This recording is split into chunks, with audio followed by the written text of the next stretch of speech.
Et si une simple phrase prononcée par un président pouvait faire vaciller l'équilibre de toute une région? Aujourd'hui, c'est à Pokrovsk, ville ukrainienne longtemps ignorée par l'histoire, que se joue une nouvelle bataille, bien plus symbolique que militaire. Hier encore, Pokrovsk n'était qu'un nom sur une carte, une plaque tournante logistique, à 20 kilomètres de la ligne de front. Mais aujourd'hui, c'est le centre d'un affrontement où chaque mot compte. Car Volodymyr Zelensky vient de lancer un défi inédit. Il invite publiquement Vladimir Poutine à le rejoindre à Pokrovsk en pleine guerre. Ce geste simple en apparence résonne comme un coup de tonnerre sur la scène internationale. D'un côté, un président ukrainien qui se montre, gilet pare-balles sur les épaules, au milieu de ses soldats. De l'autre, le Kremlin qui répond par le silence ou l'ironie et donne à cette invitation des allures de provocation. À chaque déclaration, la tension monte. La guerre, désormais, se mène aussi par les mots, les images et les gestes, tout autant que par l'artillerie. Est-ce une provocation calculée pour piéger Moscou, ou le début d'un possible basculement diplomatique, où chaque signal compte dans la bataille du récit? En invitant son adversaire à Pokrovsk, Zelensky transforme la ville en symbole et pousse la confrontation sur un terrain psychologique où la moindre fausse note peut bouleverser tout l'équilibre régional. Savoir interpréter ces gestes, c'est comprendre la vraie nature du pouvoir moderne, où la capacité à décoder la propagande devient une question de sécurité. Fermer les yeux sur ce duel, c'est risquer de sous-estimer les menaces réelles qui pèsent sur la stabilité, l'économie et même l'avenir de chacun.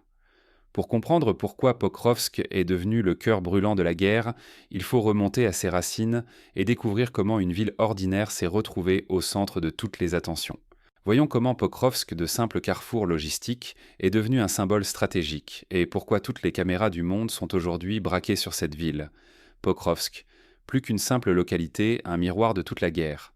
Au cœur du Donbass, Pokrovsk est d'abord une ville industrielle et ferroviaire, à une vingtaine de kilomètres seulement de la ligne de front. Depuis déjà 10 années, elle joue un rôle crucial dans la logistique ukrainienne, servant de carrefour pour les troupes, les convois et le ravitaillement. Mais aujourd'hui, Pokrovsk n'est plus seulement un point stratégique sur la carte. Avec l'offensive russe qui se resserre, la ville s'est transformée en véritable enjeu, aussi bien stratégique que symbolique. Ici, chaque mètre gagné ou perdu pèse lourd, non seulement sur le terrain, mais surtout dans la guerre des images et des récits. Ce n'est pas la première fois que le symbole d'une ville prend le pas sur la seule dimension militaire.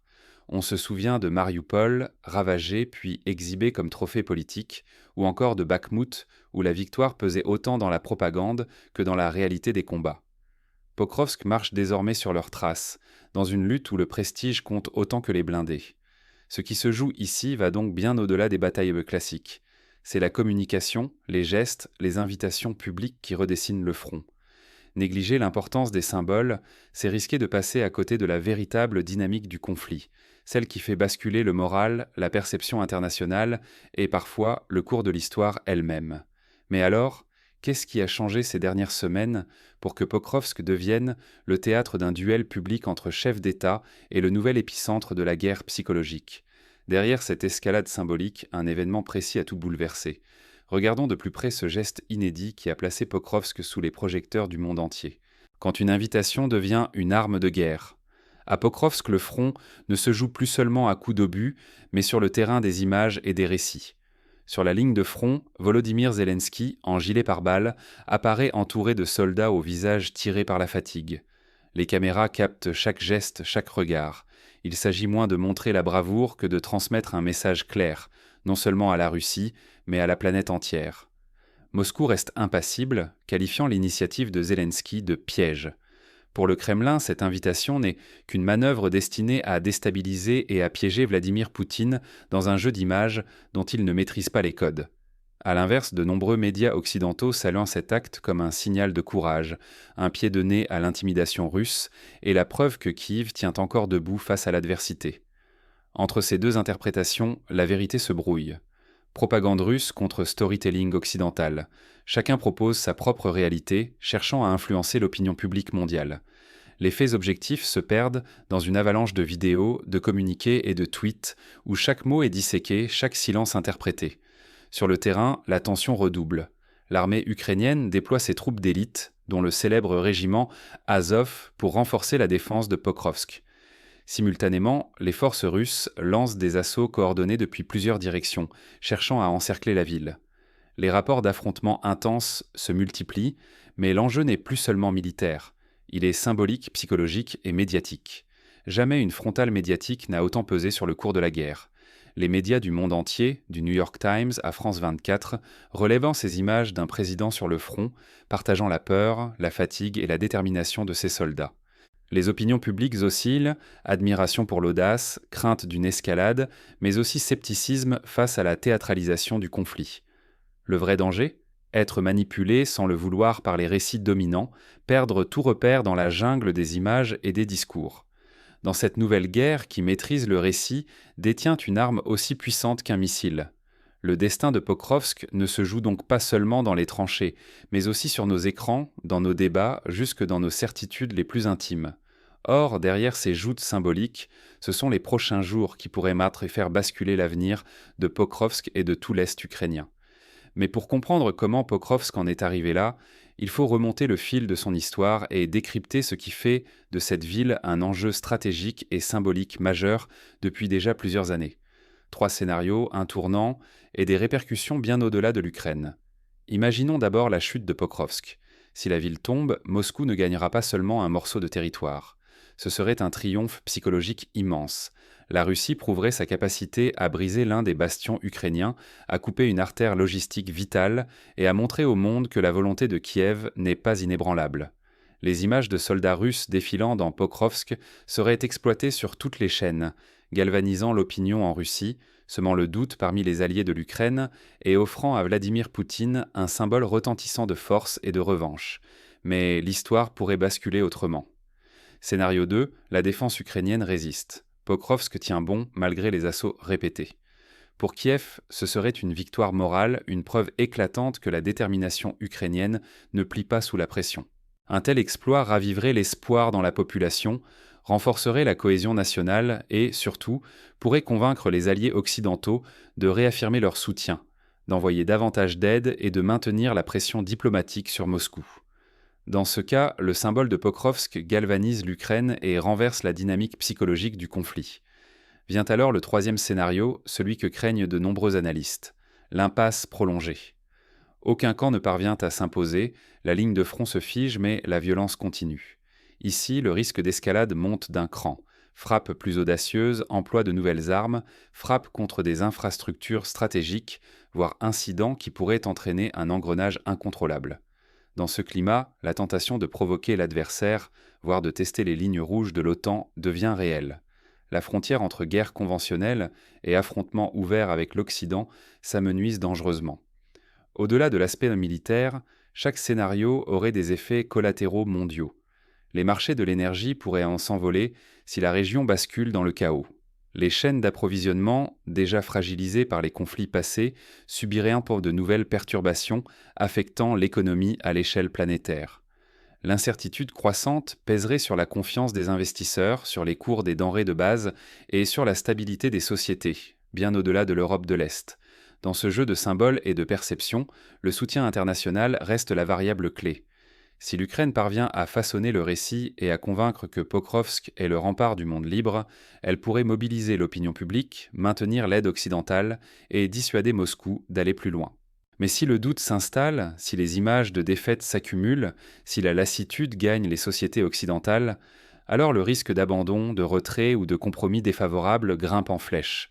Plus que jamais, l'issue ne dépend pas seulement des armes, mais de la capacité à convaincre, à fédérer et à garder le contrôle de la narration.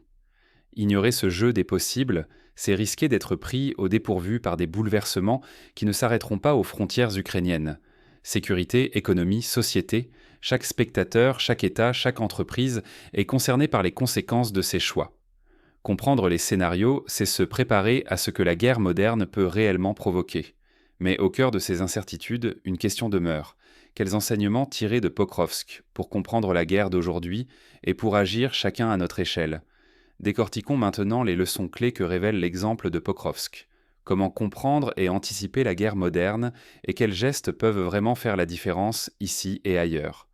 Dans un monde saturé de messages, savoir lire entre les lignes devient vital. La guerre n'est plus seulement une affaire de chars ou de missiles. Ce sont désormais les symboles, les images et les mots qui tracent les nouvelles frontières du pouvoir. Regardez Pokrovsk.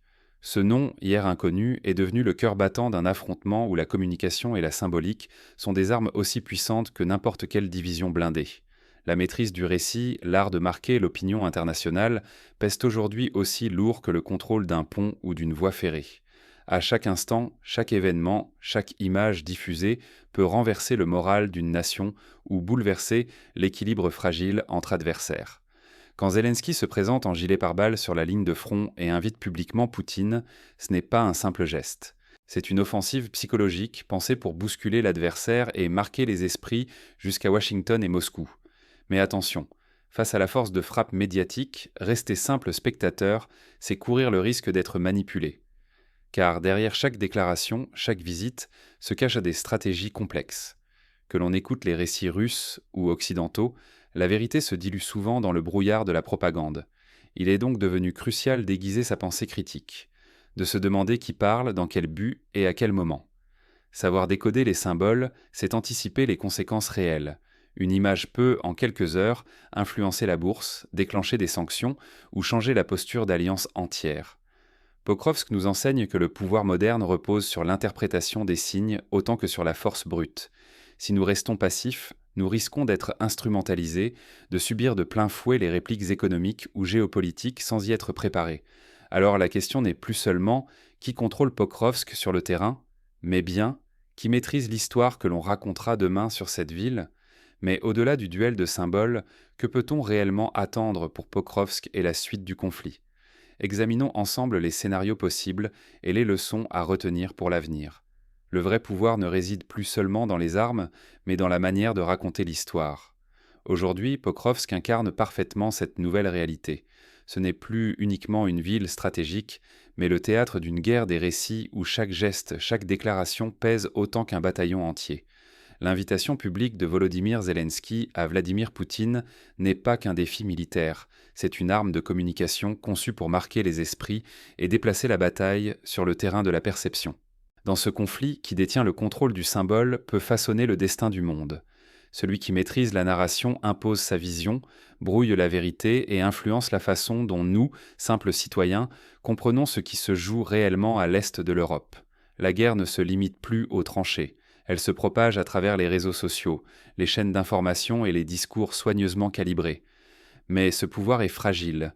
Il suffit d'un récit habilement tourné, d'une image virale, pour changer l'opinion publique et bouleverser les alliances. À Pokrovsk, la caméra vaut parfois autant que le canon, et la parole du président rivalise avec le feu de l'artillerie. C'est pourquoi il est vital de rester vigilant, de ne pas se laisser happer par la surface des choses. La vérité n'est jamais entièrement du côté d'un seul camp. Interrogez-vous, questionnez les images, lisez entre les lignes. Ne laissez pas d'autres écrire votre compréhension du monde. Chaque citoyen, par sa curiosité et son esprit critique, peut résister à la manipulation des symboles. Le futur appartiendra toujours à ceux qui savent déchiffrer ce qui se cache derrière les mots et les images. Notre sécurité, notre économie, notre avenir dépendent de cette lucidité collective. Si la ligne de front s'invite dans la sphère médiatique, c'est à chacun de nous de ne pas devenir un simple pion dans la bataille des récits.